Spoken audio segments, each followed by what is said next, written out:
Donc on vient de la région de Oron-la-Ville, on habite entre Oron-la-Ville et Lausanne. On était pasteur à Oron pendant 20 ans à plein temps, pendant 10 ans à temps partiel. Et puis aujourd'hui on est à la retraite, mais on continue à superviser et accompagner les gospels et on souhaite voir d'autres gospels naître à gauche et à droite. Dimanche dernier j'étais à Fribourg, un gospel un petit peu plus jeune que le vôtre, il y a seulement 2 ans d'âge. Mais un beau rassemblement de jeunes qui ont faim et soif de Dieu et j'aimerais vous bénir et vous encourager. Le thème de mon message ce matin, c'est « Soyez prêts pour ce que Dieu a préparé pour vous ». Est-ce qu'il y en a qui aimeraient plus de la présence de Dieu dans leur vie? Quelques-uns. Il y a ceux qui lèvent la main et puis il y a ceux qui font juste comme ça. Mais je crois qu'on a tous faim et soif pour un peu plus de Dieu. Et je crois que si on veut recevoir la bénédiction pleine et entière de la part de Dieu, nous devons nous préparer. Alors, on n'a pas tous le privilège demain matin d'aller à l'école biblique, on va nous enseigner tous les principes, etc. Mais la plupart d'entre nous, demain matin, on va être confrontés à nos voisins, nos collègues de travail, etc. Et puis, là, on a l'occasion d'aimer, on a l'occasion d'encourager, pas juste supporter.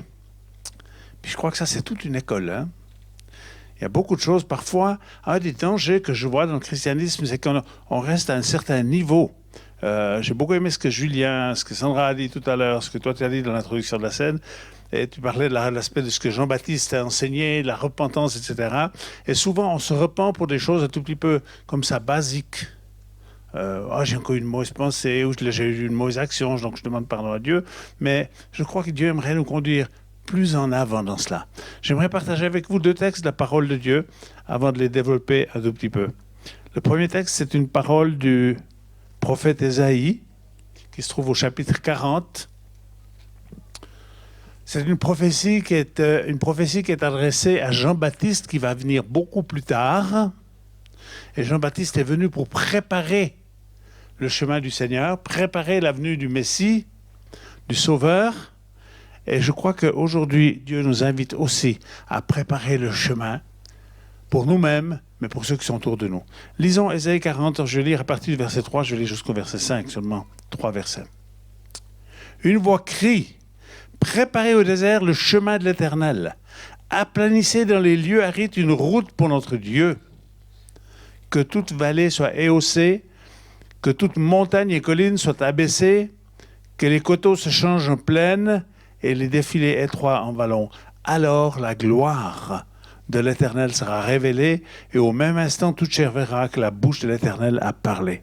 Il y a une invitation à frayer un chemin. Et cette parole prophétique, elle est reprise dans Luc 3, précisément pour Jean-Baptiste, qui était appelé à préparer la venue du Seigneur, et qui disait au peuple d'Israël, repentez-vous, et pour ce baptême, si vous repentez, alors faites-vous baptiser comme un signe que vous avez reconnu que vous êtes sale et que vous avez besoin d'être purifié.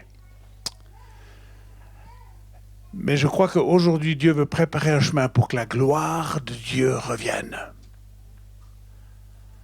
Nous sommes dans une histoire, dans une période de l'histoire humaine qui est particulière, certainement proche d'une situation très charnière où Christ exaucera cette prière du Notre Père que tous les chrétiens font à travers toute la terre, que ton règne vienne. Pourquoi on prie cette prière? Parce que Christ n'a pas encore instauré son règne. Christ est venu, Christ a eu une victoire sur la mort, sur le péché à la croix, mais Christ n'a pas encore instauré son règne. C'est pour ça que les chrétiens partout prient Notre Père qui es aux cieux, que ton nom soit sanctifié, que ton règne vienne. Et nous sommes assez proches de l'établissement du règne de Dieu. Et ce temps qui nous est donné, il faut qu'on puisse être prêt pour ce que Dieu... Il y a une destinée, il y a un dessein de Dieu pour chacune de vos vies. Il n'y a personne qui est là juste pour rien, puis qui dit « Oh, moi je ne sers à rien, puis de toute façon ma vie elle est inutile, etc. » Dieu a un dessein, Dieu a un projet pour ta vie. J'aimerais lire un 2e texte, pas beaucoup plus long finalement, dans le Nouveau Testament, dans l'Épître aux Romains, au chapitre 12. Voici ce que l'apôtre Paul enseigne aux Romains. « Je vous exhorte donc, frères, par les compassions de Dieu, à offrir vos corps comme un sacrifice vivant, saint, agréable à Dieu, ce qui sera de votre part un culte raisonnable. » Il enseignait qu'il fallait donner la dîme. Mais ici, l'apôtre Paul, il dit, vous devez vous offrir vous-même à Dieu. Vous devez appartenir à Dieu. Offrez-vous comme un sacrifice vivant, saint, agréable à Dieu. Ne vous conformez pas au siècle présent, mais soyez transformés par le renouvellement de l'intelligence.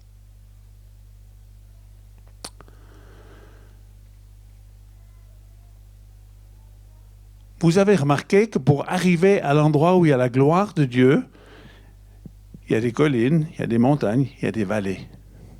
Et on a tous remarqué ça dans nos vies. Il y a des fois, on est en haut sur la montagne, on se dit, ah, c'est génial, là, une belle vue. Mais tout à coup, 2 jours plus tard, on est au fond de la vallée, puis on se dit, ouf, comment est-ce qu'on va sortir de ce pétrin, puis de cette... Et le Seigneur dit, j'aimerais aplanir. J'aimerais que tu sois un instrument pour aplanir le chemin du Seigneur. Et où c'est que ça commence? Ben, ça commence dans nos propres vies. Et si on veut que ce chemin soit aplani, il ne faut pas qu'on reste juste superficiel à dire « Seigneur, je te demande pardon, je suis un pécheur. » Dieu t'a pardonné. Si tu es devenu un enfant de Dieu, tu as demandé pardon, je ne dis pas qu'on ne peut plus demander pardon. Quand on a fauté, il faut reconnaître, puis dire « Seigneur Jésus, j'ai encore besoin de ton aide. » Et puis quand on prend le pain et le vin et la communion, on dit « Seigneur, oui, j'ai encore besoin de ton sang qui me purifie. J'ai encore besoin de ton corps qui me restaure, qui me guérit intérieurement. »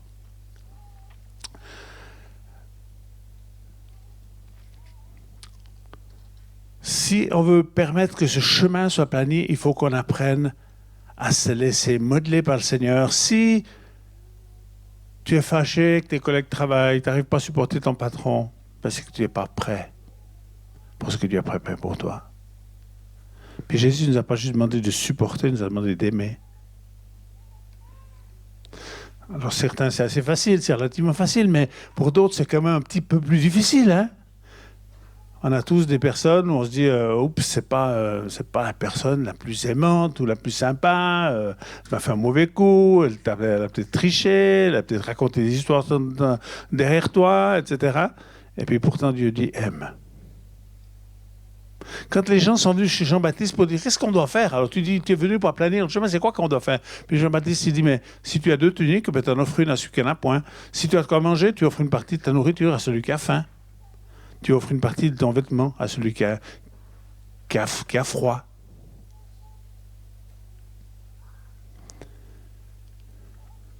On n'est pas prêt si on murmure. Dieu s'est fâché avec le peuple d'Israël. Parce que le peuple d'Israël, il faisait ce que nous savons tous assez bien faire. Il aimait murmurer.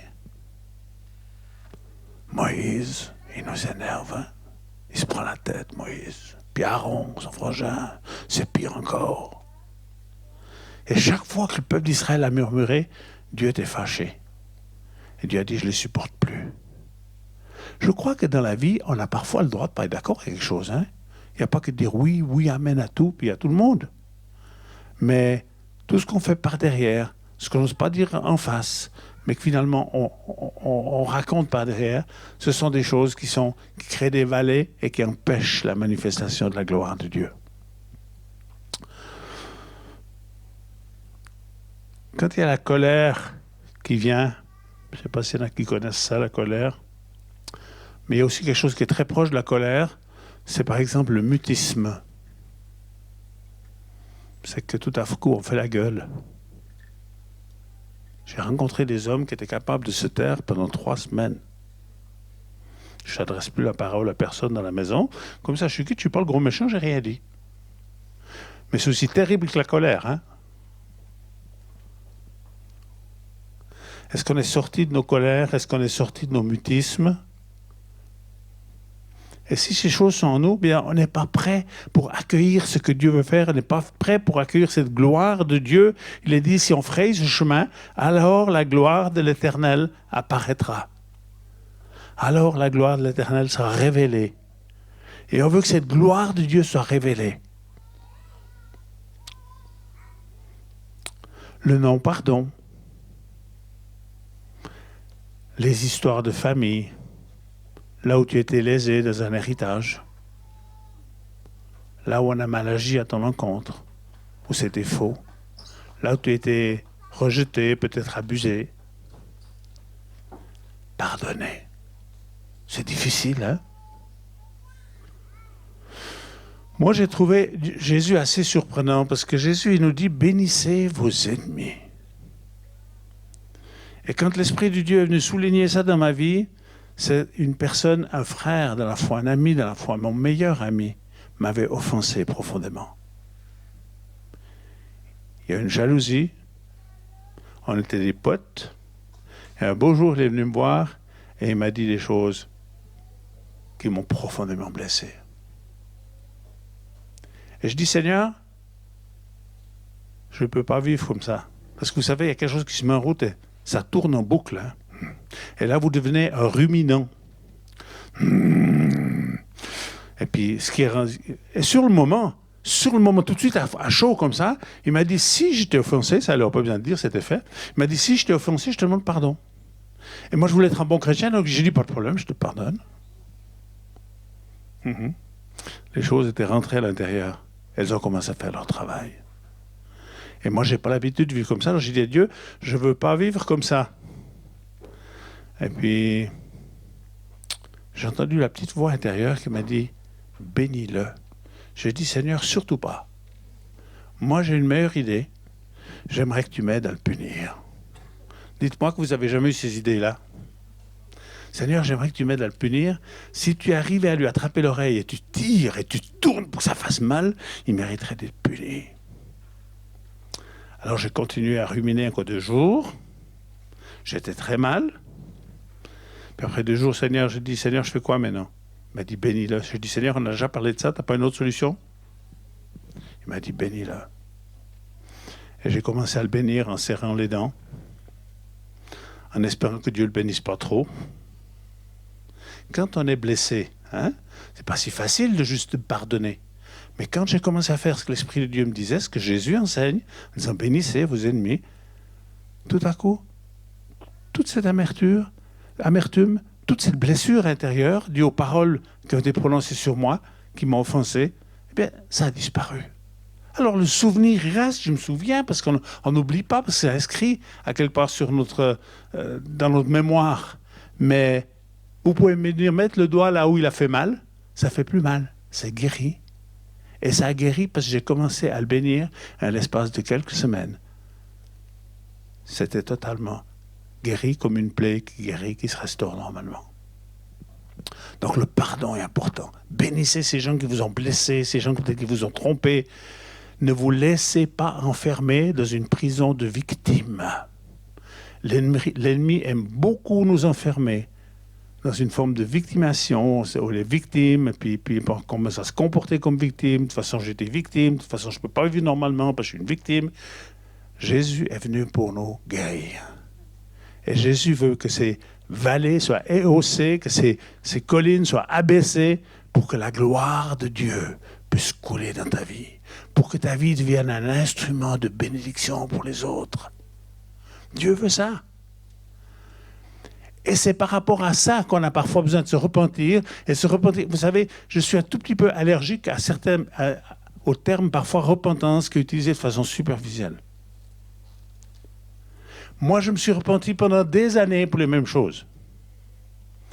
Et quand l'Esprit de Dieu est venu me visiter et qu'il est venu toucher certaines choses qu'il voulait changer dans ma vie, j'ai dit, Dieu, pas de problème, je peux me repentir une fois de plus. Vous voulez savoir ce que j'ai entendu de la part de l'Esprit Saint à l'intérieur de moi? Tu me fatigues avec tes demandes de pardon incessantes où rien ne change. Dieu ne veut pas seulement nous pardonner. Dieu aimerait nous délivrer. C'est très différent. Et aussi longtemps que je ne suis pas délivré, je demande pardon, je demande pardon, je demande pardon, je demande pardon. Tous les jours, il faut demander pardon, il faut demander pardon, il faut demander pardon. Et Dieu m'a dit, tu me fatigues avec tes demandes de pardon incessantes. Il m'a dit, tu n'as pas à demander pardon, tu changes. Puis tu cries à moi pour être libéré. Ça change pas mal. Ça a beaucoup changé chez moi.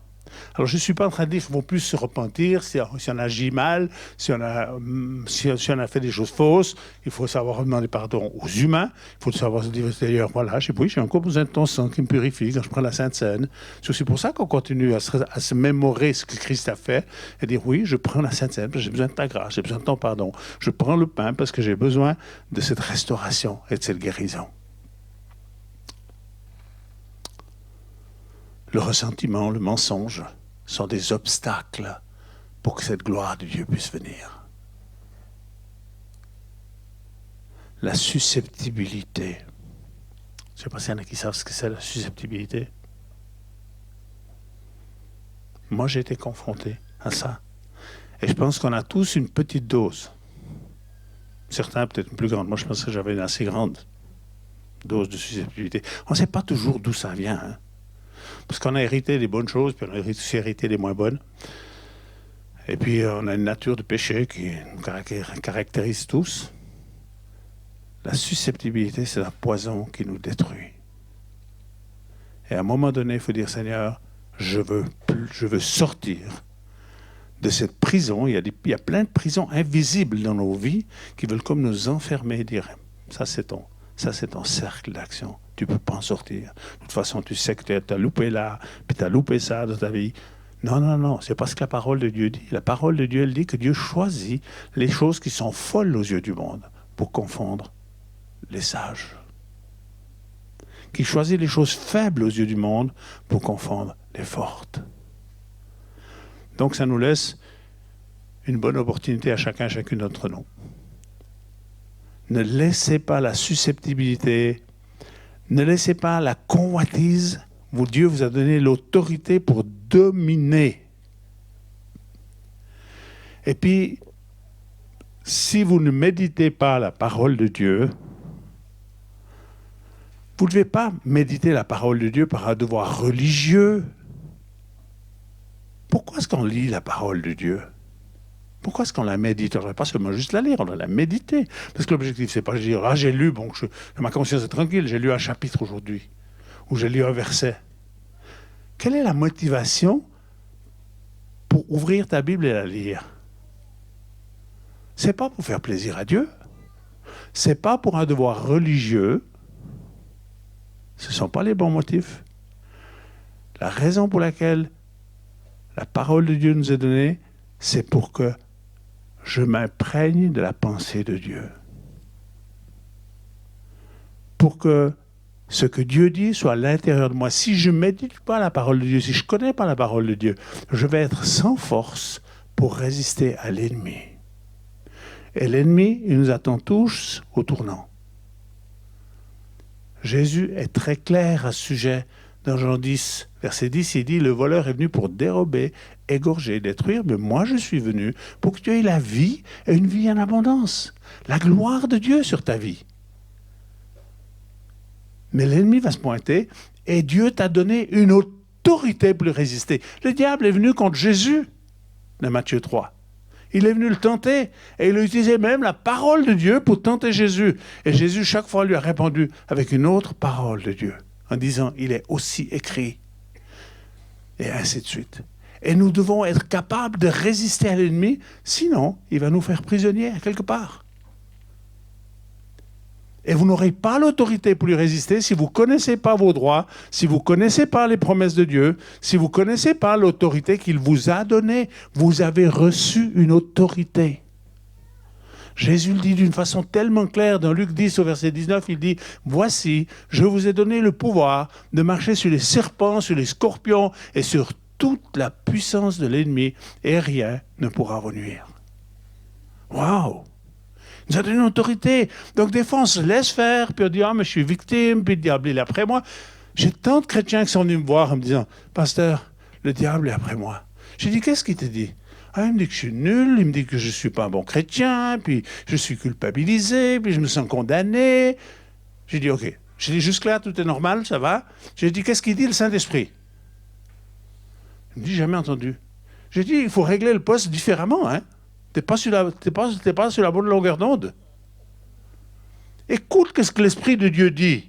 L'Esprit de Dieu dit que Dieu a fait de toi son fils et sa fille, qu'il t'a racheté, que tu as un héritage glorieux, on va être héritier de Dieu, co-héritier de Christ, qui a une espérance glorieuse, extraordinaire. Le diable, il va venir contre toi, c'est normal, il fait ça avec tous les humains, l'accusateur. Mais ils l'ont vaincu à cause du sang de l'agneau, parce qu'on a pris conscience qu'on a été marqué, qu'on a été racheté par l'œuvre de Christ, et puis ils l'ont vaincu par la parole de leur témoignage. C'est quoi cette parole de leur témoignage? c'est que tu déclares les vérités de Dieu sur ta propre vie. C'est pas juste j'ai témoigné de Jésus à quelqu'un d'autre. Oui, c'est bien de faire ça, c'est OK. Mais cette parole de leur témoignage, c'est que tu déclares ce que tu es. Tu déclares qui tu es en Christ. Et tu prends de la force. Je vous encourage à faire cela. Qu'est-ce que vous aimeriez être dans une année? Dans 2 ans? Dans 5 ans? Allez là où notre frère nous a dit d'aller tout à l'heure. Matthieu, c'est quel chapitre? Au verset 6, ça c'est votre lieu de pèlerinage pour cette semaine et pour toutes les semaines qui viennent après. Qu'est-ce que Jésus dit? Il dit, rentre dans ta chambre, ça c'est pas loin de chez vous, hein. Rentre dans ta chambre, ferme la porte, et Dieu qui est là dans le lieu secret te le rendra. Et là, dans cette présence de Dieu, fais pas juste que de prier, puis de répéter 10 fois la même prière en pensant que si tu la répètes 12 fois, peut-être tu vas être exaucé. Jésus a dit que c'est inutile de faire ça. Quand c'est pour toi-même ou pour tes propres enfants, commence à parler. Commence à déclarer ce que tu vas être. Commence à déclarer que tu vas être fort, que tu seras capable de traverser les épreuves, que tu seras debout après avoir traversé l'épreuve, tu seras debout encore, que la force de Dieu et l'onction de Dieu vont être sur ta vie, que tu vas aller de progrès en progrès, de victoire en victoire, de gloire en gloire. Tu n'es pas en train de prier, tu es en train de parler sur ta propre vie. Est-ce que c'est important? Oui. Pourquoi? Jésus dit que la foi vient de ce que l'on entend. La première chose que tu entends, c'est ce qui sort de ta bouche. Je parle à Dieu sur mon futur, mais je parle aussi à moi-même. Et quand je dis que je vais être fort, que je ne me laisserai pas prendre comme prisonnier dans telle ou telle chose, ou dans telle ou telle faiblesse de ma vie humaine, mais que je vais traverser, ça va te donner de la force. Parce que ça va toucher ta manière de penser. Et vous savez, une chose très intéressante, Salomon a dit, il y a des millénaires en arrière, dans les Proverbes, dans Proverbe 18 au verset 21, Salomon a dit, la vie et la mort sont au pouvoir de ta langue. La science moderne a découvert, il y a environ 15 ans maintenant, que notre capacité de parler, qui se trouve au niveau de notre cerveau, a une suprématie sur tous les nerfs, les muscles et le fonctionnement du corps humain. C'est une découverte scientifique. Salomon l'a dit il y a quelques millénaires, mais la science moderne a découvert cela, que notre capacité de parole a une suprématie sur les nerfs, les muscles et le fonctionnement du corps humain. Donc ce que vous dites, si vous dites « je suis fichu, de toute façon je suis toujours fatigué, de toute façon je ne vais jamais m'en sortir, de toute façon je serai toujours pauvre, de toute façon ça ne va jamais aller », tu ne vas pas t'en sortir. Commence à déclarer et commence à faire ce que l'Esprit de Dieu te demande de faire. Arrête de toujours juste dire pardon. Seigneur, je veux te délivrer. Là, j'ai essayé, j'y arrive pas, donc je vais confronter l'ennemi, je vais prendre autorité, je veux traverser. Je veux sortir de ces murmures, je veux sortir de ces moments où je me laisse prisonnier de colère intérieure, de susceptibilité, etc. Je veux pas ça dans ma vie. Tu veux être prêt pour que la gloire de Dieu vienne? Tu veux vraiment l'expérimenter? Sois fidèle dans l'étude de la parole de Dieu. Nourris-toi de cette parole. Emmagasine-la. Tu emmagasines le logos, la parole écrite. Et l'Esprit de Dieu va faire que cette parole, logos, va être transformée en une parole réma, une parole révélée, que tu vas utiliser pour ta propre vie et que tu vas commencer à utiliser pour la vie des autres. Il y a tant de gens qui auraient besoin juste de quelqu'un qui leur adresse une bonne parole. J'ai vu ce que tu as fait, c'est génial. J'ai apprécié ton geste, j'ai apprécié ta démarche. J'ai vu que tu as un changement dans ta vie, j'aimerais t'encourager. J'ai entendu l'histoire, je ne sais pas où, ces derniers jours, j'ai entendu l'histoire de deux fils. Je crois que c'était des frères jumeaux. Et souvent, ils avaient de la peine un petit peu à les reconnaître qui était qui parmi les frères jumeaux. Et l'un était très mauvais à l'école. L'autre s'en sortait assez bien. Et un jour, le prof rencontre celui qui est mauvais, mais il pensait que c'était celui qui était bon. lui a dit, je suis vraiment fier de toi, tu as fait beaucoup de progrès, c'est génial, je me réjouis, tu es un gars qui va réussir dans la vie. Et un moment après, il croise l'autre, il dit, je me suis gouré, c'était pas le bon. Vous savez ce qui s'est passé? C'est que celui qui était médiocre est devenu de mieux en mieux. Parce que quelqu'un a commencé à croire en lui, quelqu'un a commencé à parler sur sa vie. Parlez sur vos enfants, les parents. Même si ceux qui ne sont pas là où vous aimeriez qu'ils soient, s'ils ne sont pas exactement dans le chemin où vous aimeriez qu'ils soient, parlez, pas à eux, parlez à Dieu. Déclarez que Dieu les a pas perdus. Eux, ils se sont peut-être éloignés un peu, mais Dieu, il sait où ils sont, Dieu, il sait comment aller les rechercher. Déclarez ces choses-là. Vous êtes prêts pour que la gloire de Dieu revienne? Soyez fidèles dans les dîmes et les offrandes. Quand je dis ça, je sais qu'à certains endroits, il y a quelque chose qui se noue là, un peu à l'intérieur. J'aimerais juste vous rappeler que Dieu n'a pas fait un vote pour savoir si on est d'accord ou pas. C'est un principe divin qui ne correspond... Moi, je suis très bon en maths. Hein. Le calcul, ça va très vite là. Et je sais compter. Et quand on m'a dit donner la dîme, j'ai dit, il faut être stupide. C'est un appauvrissement. Ah oui. Sur le plan humain, c'est un appauvrissement. Sur le plan spirituel, tu enclenches quelque chose au niveau de la bénédiction. Tu vas peut-être pas le voir immédiatement, mais depuis que j'ai commencé à honorer Dieu avec mon argent, des fois on ne peut pas tout de suite donner la dîme, parce qu'on ne peut juste pas, mais on peut commencer à dire, Seigneur, je commence fidèlement avec ce montant-là, je veux t'honorer. Depuis des décennies que je fais ça dans ma vie, Dieu n'a fait que de me bénir financièrement. Parfois de façon tellement surprenante, et parfois des moments où tu as le sentiment que tout allait à l'opposé de ce que ça devait aller, et puis Dieu a fait que ça. Waouh! Extraordinaire. Je vous encourage. Vous voulez voir la gloire de Dieu? Vous devez être fidèle à Dieu. De vos relations humaines, de votre relation avec l'estime que vous avez de vous-même, les relations avec les autres, de votre relation avec Dieu. Soyez fidèles. Vous devez, je vous encourage, vous avez tous une hygiène corporelle, n'est-ce pas? Une hygiène dentaire, on se lave au moins les dents une fois par jour. Peut-être 2 fois c'est mieux, mais on se lave au moins une fois par jour, on se lave les chagnottes, parce que le dentiste, ça coûte assez cher. On se douche normalement. Hein? Donc on a des hygiènes comme ça, et parfois spirituellement, on n'a pas d'hygiène.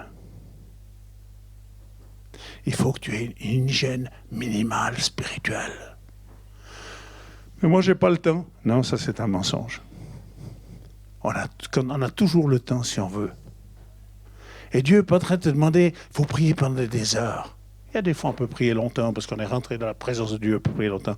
Mais des fois, au moins, je dirais, c'est cette hygiène de base. Ce que je fais depuis des années. Je ploie chaque matin mes genoux devant mon Dieu. Ça, c'est mon hygiène de base. Alors, je ne me prosterne pas, c'est pas écrit que je dois absolument me prosterner. Je m'incline pour dire Dieu, je m'incline parce que je veux t'adorer. J'aimerais te dire ma reconnaissance et mon amour. Et puis j'aimerais accueillir ta présence pour cette nouvelle journée. Si tu es pressé, ça prend 30 secondes. Si tu as un peu de temps, tu peux prendre 3 ou 4 minutes. Puis tu parles à Dieu, puis tu parles sur ta vie. Et puis là où parfois il y a des choses qui bloquent dans ta vie, souvent, on est conduit à se tourner vers des choses naturelles, dire « Ah, j'ai un problème, donc c'est grave, j'ai un problème. » Et le réflexe de dire « Est-ce que... » Il ne faut pas qu'on mette le diable partout, puis là où il n'est pas. Mais l'ennemi, il cherche à nous nuire. Son objectif n'a pas changé au travers des siècles. Et Jésus vous a donné une autorité et vous devez apprendre à combattre. Soyez prêts pour que la gloire de Dieu puisse couler au travers de vous.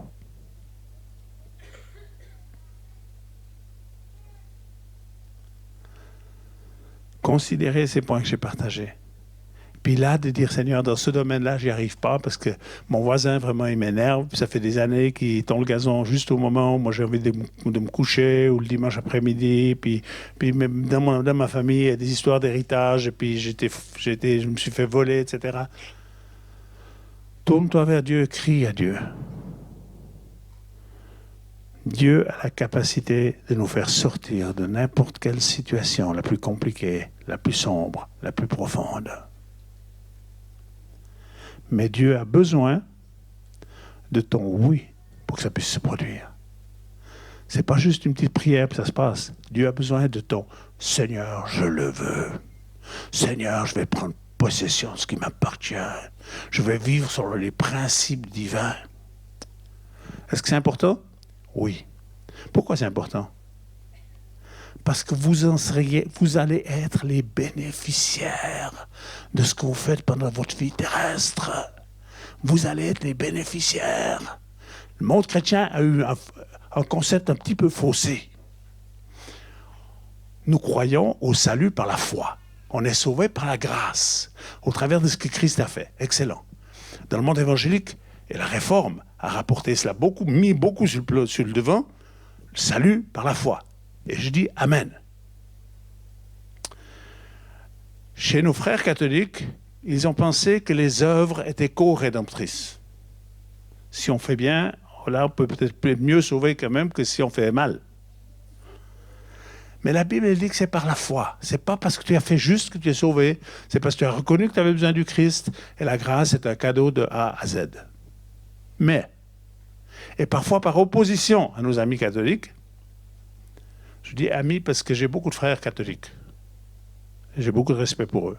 Je ne suis pas d'accord avec toute leur théologie, comme ils ne sont pas d'accord toujours avec la mienne. Mais on a appris à s'aimer et à se respecter. La réalité, c'est que par opposition, puisqu'ils ont dit qu'il fallait faire des œuvres, nous on a dit non, on a besoin seulement de la foi, on a laissé les œuvres de côté.